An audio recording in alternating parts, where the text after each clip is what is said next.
Assalamualaikum warahmatullahi wabarakatuh. Perkenalkan, nama saya Delfta Tunjung Beswarani, Magister Pariwisata. Saya saat ini merupakan dosen di Program Studi Pariwisata Universitas Aisyah Bandung. Mata kuliah yang saya ampu adalah Manajemen Destinasi Halal yang memiliki 3 SKS teori. Nah, mata kuliah ini dimaksudkan untuk bisa memberi kemampuan kepada mahasiswa untuk dapat mengelola destinasi pariwisata halal pada skala daerah dengan baik, sehingga wisatawan bisa tertarik untuk berkunjung tinggal lebih lama serta puas dan loyal. Secara garis besar, mata kuliah manajemen destinasi halal ini mengkaji konsep dasar manajemen destinasi dan pengelolaan pariwisata, Destination Management Organization atau DMO, serta keunggulan dan daya saing destinasi pariwisata halal. Capaian pembelajaran mata kuliah ini adalah: yang pertama, mahasiswa mampu menguasai konsep dasar manajemen destinasi dan pengelolaan pariwisata. Yang kedua, mahasiswa mampu menguraikan peran Destination Management Organization atau DMO. Dan yang ketiga adalah mahasiswa mampu untuk menguasai faktor-faktor pada keunggulan bersaing destinasi pariwisata.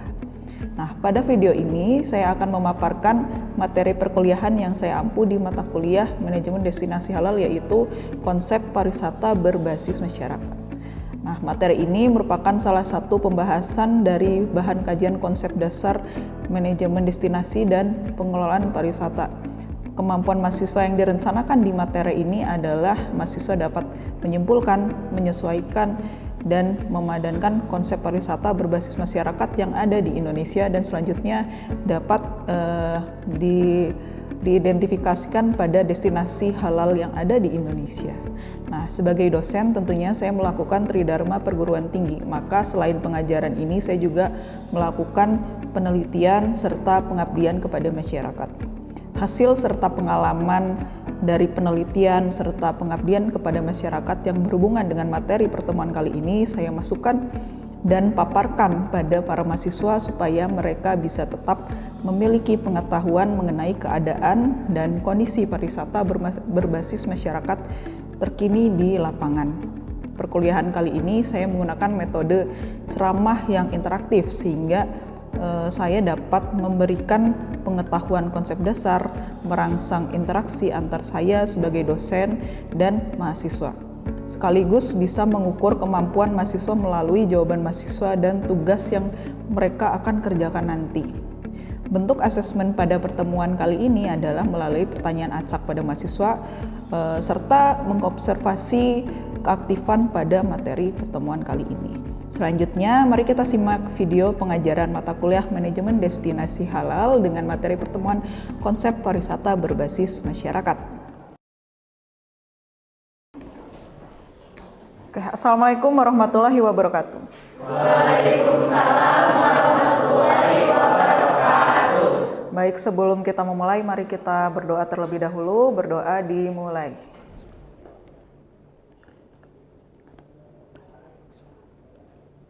Berdoa selesai.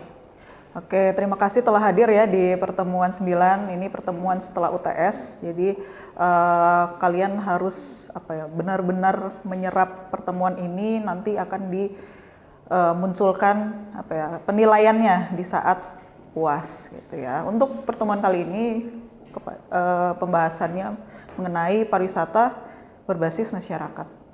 Oke ya. Ini sebenarnya ada kaitannya dengan pertemuan sebelumnya, ke-6 ya, ke-7. Itu karena pariwisata berbasis masyarakat adalah bagian dari pariwisata berkelanjutan. Ini adalah sebuah upaya dari pariwisata berkelanjutan, gitu ya. Oke, ini pembahasannya untuk pertemuan sekarang. Ada definisi, prinsip, aspek, dan juga ada contoh kasusnya, gitu ya. Oke, sebelumnya saya mau bertanya dulu, apa itu pariwisata berbasis masyarakat? Menurut kalian sebelum saya bahas. Oke, Firman. Pariwisata yang dimana segala kegiatan itu melibatkan partisipasi aktif dari masyarakat sekitar lokal. Oke, bagus. Ada lagi yang mungkin punya pengetahuan sebelumnya mengenai ini? Oke, itu aja ya. Oke, kita lihat saya punya pembahasan nih pariwisata berbasis masyarakat dari berbagai sumber. Nah, kalau ini menurut Timothy ya. Jadi kalau pariwisata berbasis masyarakat itu berkaitan dengan manfaat yang diperoleh dari adanya upaya perencanaan pendampingan yang membela masyarakat lokal serta lain kelompok memiliki ketertarikan minat yang memberi kontrol lebih besar dalam proses sosial untuk mewujudkan kesejahteraan. Coba kasih saya contoh pariwisata berbasis masyarakat itu apa contohnya? Desa wisata ya, itu kalau di kabupaten, kalau di kota kampung wisata gitu ya. Jadi sebenarnya desa wisata dan kampung wisata itu ya sama-sama pariwisata berbasis masyarakat, tapi kadang itu berbeda pengelolaannya karena administratifnya tuh beda ya. Kota dan kabupaten itu beda. Biasanya kalau kabupaten itu dia akan lebih leluasa gitu sih masyarakatnya tuh. Beda dengan kota gitu ya. Nah, ini adalah definisi lain ya. Jadi kalau kita berbicara pariwisata berbasis masyarakat tuh sebenarnya juga luas pembahasannya. Jadi kalau ini tuh mencakup pengelolaan juga gitu. Jadi nggak cuma bentuknya aja, tapi juga pengelolaannya itu ada di pariwisata berbasis masyarakat, atau mungkin kalau kalian cari di jurnal-jurnal itu yang artikel ilmiah dari internasional pasti tulisannya adalah community based tourism. Nah, jadi kalau menurut saya kalian bisa memahami lebih luas lagi kalau kalian cari di jurnal yang internasional gitu ya. Itu bisa berbagai negara kalian dapat contoh-contohnya gitu ya. Jadi di situ ada pengelolaan, ada pengendalian juga ada. Tapi kalau menurut di sini definisi yang ini itu dilakukan oleh masyarakat gitu. Yang mana sebenarnya pariwisata berbasis masyarakat itu bisa dikelola langsung oleh masyarakat, bisa juga digerakkan oleh pemerintah gitu. Kalau masyarakat biasanya kita bisa kalau dimulainya dari masyarakat itu berarti sifatnya adalah bottom up ya. Ini sifatnya ya. Tapi kalau dimulai dari pemerintah, itu sifatnya adalah top down. Yang mana pemerintah itu dia punya program ya. Biasanya kan pemerintah kota atau kabupaten tuh punya program sendiri gitu ya untuk memajukan daerahnya gitu. Nah, salah satunya mungkin ada yang bikin desa wisata, ada yang kampung wisata, seperti di Kota Bandung itu kan menggerakkan kampung wisata gitu, kampung-kampung wisata. Nah, tapi belum diketahui nih apakah si kampung wisata ini udah siap atau belum. Tapi mereka tetap kekeh gitu ya untuk bikin kampung wisata. Makanya si pemerintah ini menggerakkan secara top down. Beda lagi kalau masyarakatnya yang punya kesadaran sendiri. Lah kita punya potensi ini, punya potensi itu.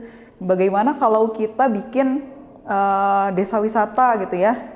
Nah, itu berarti dimulainya dari bawah, dari masyarakat, dan ini dinamakan bottom up sifatnya gitu ya. Kalau bottom up ada yang tahu nggak di mana? Masyarakat yang memulai. Desa Panglipuran yang di Bali. Ya, bisa itu ya, Desa Panglipuran Bali. Dan banyak juga di Jogja ya. Di Jogja itu banyak sekali desa wisata, di sana juga banyak yang sifatnya itu bottom up gitu. Kalau top down dari pemerintah itu bisa kita lihat itu di Kota Bandung sendiri ya, karena pemerintah Kota Bandung dinas pariwisatanya punya program gitu ya, mendirikan kampung wisata.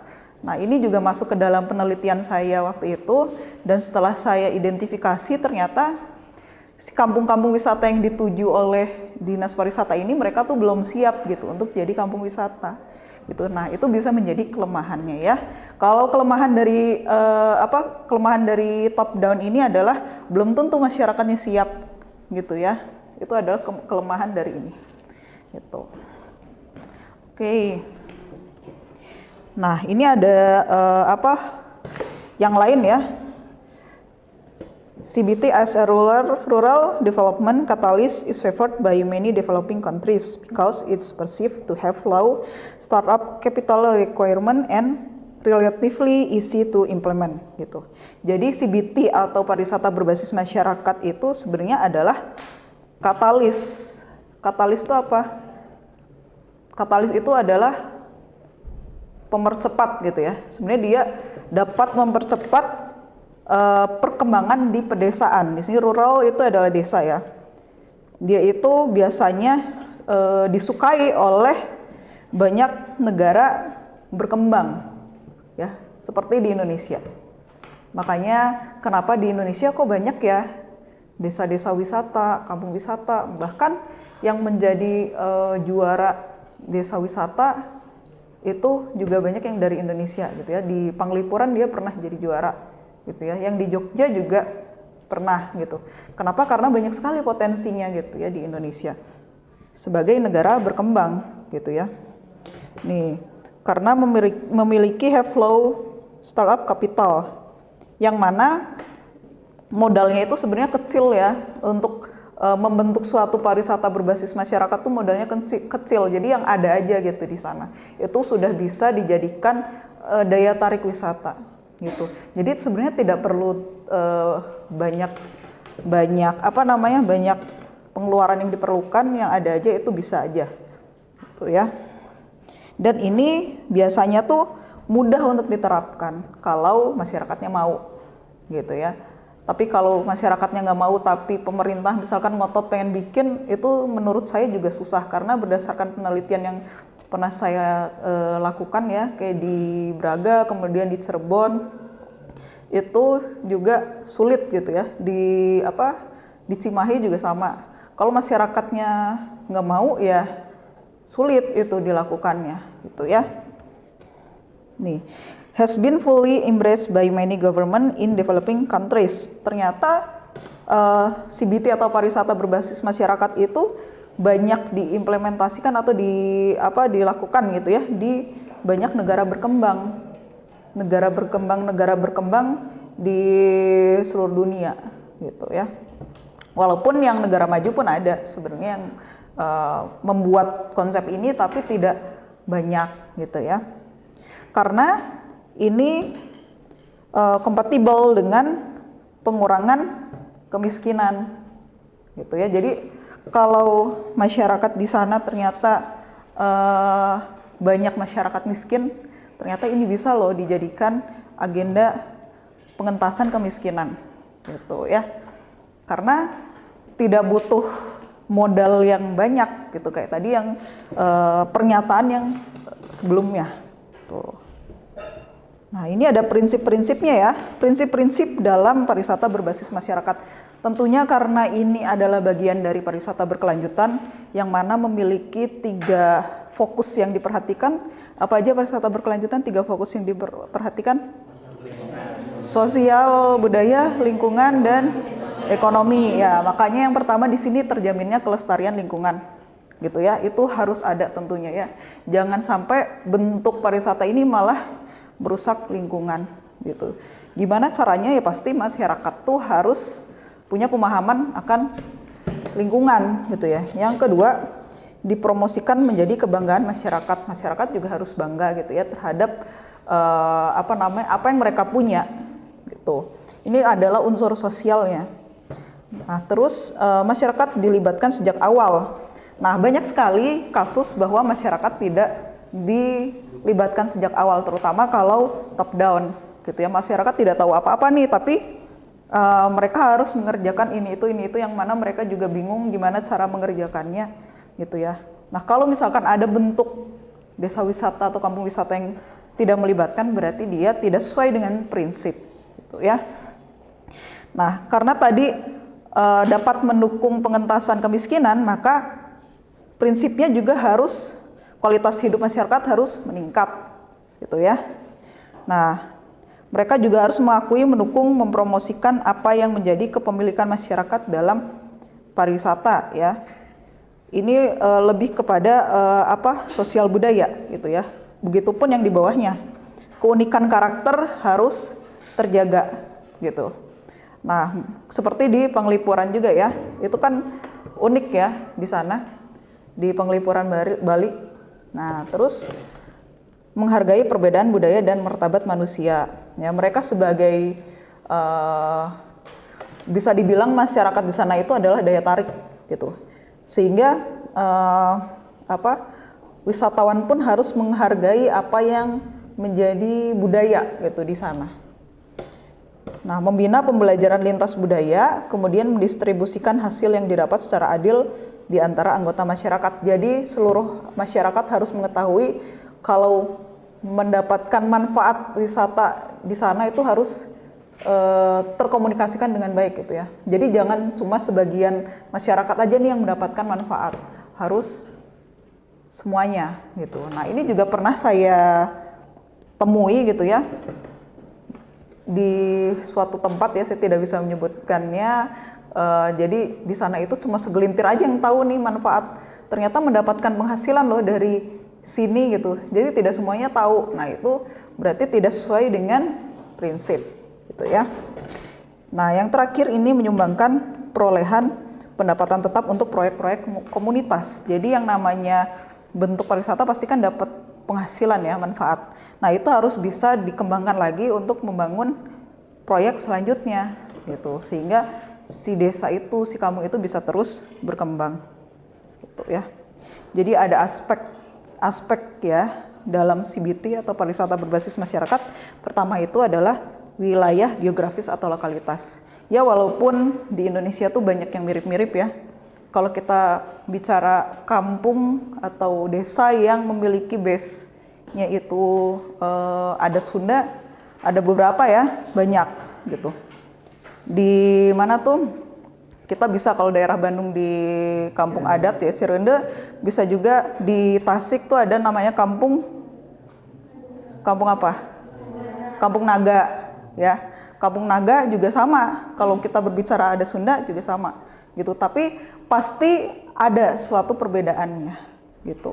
Kalau Kampung Naga, kalau saya dengar di sana itu, saya jujur aja ya, belum pernah ke sana, tapi kalau saya dengar dari orang yang pernah ke sana, itu elektronik tidak bisa gitu ya.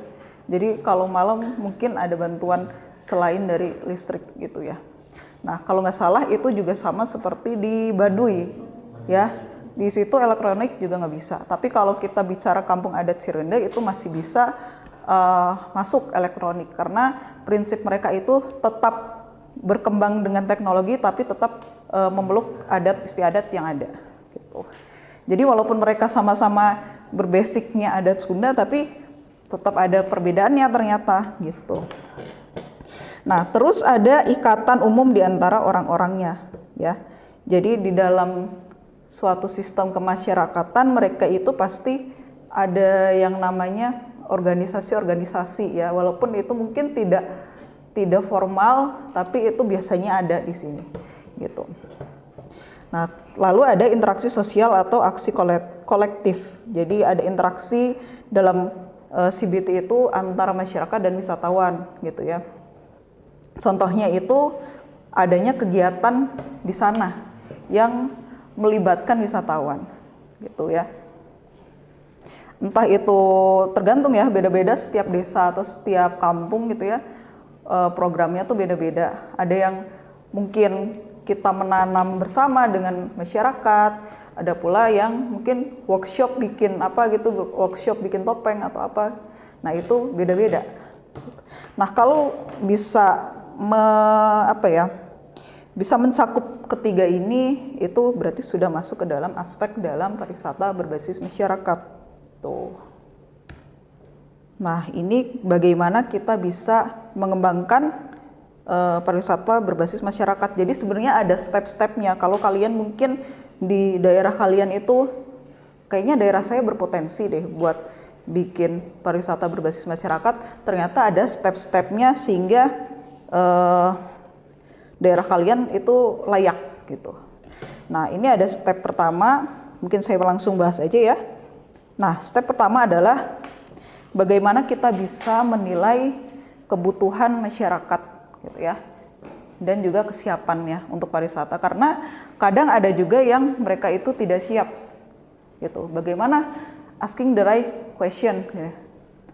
Kenapa sih masyarakat harus dilibatkan dalam bentuk ini? Kalian harus bisa menjawab itu ya. Nah, yang kedua itu adalah membedakan peran-peran di sistem pariwisata gitu.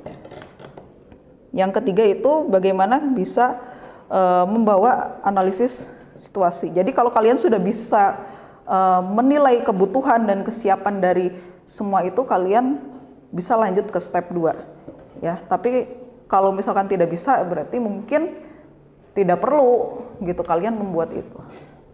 Oke, step 2 itu bagaimana bisa mengedukasi dan juga mempersiapkan masyarakat untuk pariwisata.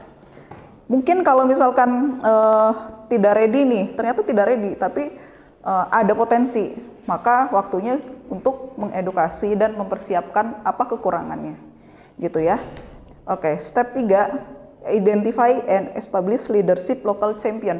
Nah, biasanya bentuk pariwisata berbasis masyarakat itu punya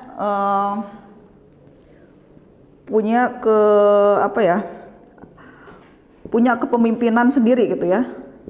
Ada yang namanya local champion. Jadi bisa jadi dia juga bukan kepala desanya, bukan lurahnya, tapi dia punya kepemimpinan untuk menggerakkan daerah itu jadi desa wisata. Bisa jadi ketua Pokdarwisnya, bisa jadi orang lain lagi yang lebih aktif lagi, sehingga dinamakan local champion gitu. Dia ini biasanya yang memiliki ide-ide dan siap menyuarakan desa mereka, kampung mereka untuk bisa maju menjadi bentuk pariwisata berbasis masyarakat gitu ya. Oke. Kemudian ini tentu saja ya sifat-sifat yang harus dimiliki local champion di pariwisata berbasis masyarakat. Nah, step keempat itu adalah prepare and develop community organization. Ternyata sudah teridentifikasi, sudah dipersiapkan semuanya, lalu kita menyiapkan kembali dan bagaimana kita bisa mengembangkan organisasi di situ gitu.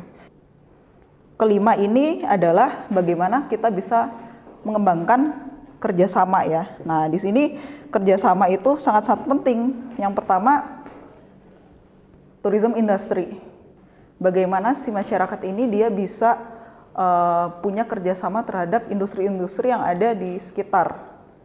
Nah, makanya tadi disebutkan low capital ya. Jadi modalnya sebenarnya nggak usah terlalu tinggi karena kita bisa kerjasama dengan perusahaan-perusahaan. Nah, yang kedua NGO atau NGO, lembaga swadaya masyarakat ya, tentunya biasanya yang bergerak di bidang pariwisata. Kalau sudah punya kerjasama, tidak akan terlalu sulit untuk bisa mengedukasi atau prepare tempat tersebut gitu ya. Yang ketiga dengan universitas. Nah, makanya biasanya ada di antara kalian yang suka diajakin dosen-dosen buat Pengmas ya, PKM, karena itu simbiosis mutualisme ya. Dari kampus itu dosen-dosen harus menunaikan ya tridharma perguruan tinggi ya. Kemudian dari kampung, dari desa wisata juga perlu edukasi gitu ya dari kampus-kampus gitu. Jadi simbiosis mutualisme. Yang terakhir ini adalah bekerja sama dengan tentu saja pemerintah setempat ya. Entah itu Dispar kabupaten kota atau provinsi. Oke, yang kelima itu mengadopsi dan dengan pendekatan yang terintegrasi ya gitu. Jadi terintegrasinya dengan apa? Karena pariwisata berbasis masyarakat itu adalah bagian dari pariwisata berkelanjutan, tentu dengan bagaimana mengkonservasi. Kalau misalkan kampung wisata, desa wisata saya tidak ada alamnya sama sekali gitu kan. Nah, jadi konservasi mungkin budaya gitu ya. Budaya di sana seperti apa? Nah, sustainable development dan responsible tourism projects. Nah, integrasi lagi dengan sektor ekonomi yang lain. Bagaimana kita bisa menerapkan mungkin perekonomian sekarang sedang trennya apa, lalu kita bisa mengintegrasikan itu terhadap bentuk desa atau kampung wisata yang sedang kita garap gitu ya. Oke. Nah, yang ketujuh itu bagaimana bisa merencanakan dan bisa mendesain kualitas produk yang ada. Jadi kalau kita udah siap semua, tapi kita jangan mengabaikan produk yang ada di kita. Nah, maka diperlukan juga product development, terus ada destination leisure management ya, harus ada autentiknya seperti apa, terus produknya itu harus mengedukasi gitu ya. Makanya kadang ada yang di kampung wisata, desa wisata mereka punya produk workshop nih, workshop menanam apa gitu ya. Nah, itu kan ada unsur edukasinya. Nah, itu masuk ke dalam sini gitu ya. Terus harus ada entertainmentnya juga. Nah, itu biasanya disuguhi juga dengan kesenian asli sana. Nah, enjoyment memorable ya. Ini memorable seperti Sabta Pesona ya. Kenangan ya. Kenangan adalah salah satu dari Sabta Pesona. Nah, terus interpretasi dan komunikasi ternyata juga penting. Nah, karena itu kita bisa menyalurkan apa yang ada gitu di sana. Nah, banyak sekali saya temui ya kalau di Jawa Barat sendiri itu kampung wisata dan desa wisata itu interpretasinya kurang. Ya, kalau misalkan ada wisatawan mancanegara, paling cuma 1 orang, 2 orang yang bisa untuk komunikasi. Nah, gimana kalau wisatawan mancanegara yang banyak datang, masa kita cuma memasrahkan cuma 1 dan 2 orang? Nah, ini menurut saya masih kurang di masyarakat, gitu. Kemudian service dan service quality-nya ya. Kalau ini saya temui di Jawa Barat ini tidak terlalu baik, tidak terlalu buruk juga gitu. Karena basicnya masyarakat kita itu ramah-ramah gitu ya terhadap pendatang. Gitu. Oke, step ke-8 kita harus bisa identifikasi demand ya, dan bagaimana kita bisa mengembangkan strategi marketing. Dan yang ke-9 ini kita bisa implementasi dan bisa memonitor performance. Jadi setelah kita rancang semuanya, kita tentu saja harus memonitor apa yang sudah berjalan. Sehingga kalau ada yang kurang, ada celah, itu kita bisa perbaiki dan kita bisa implementasikan program-program yang baru gitu ya. Oke, sebelumnya ini silakan kalau ada yang mau bertanya ya.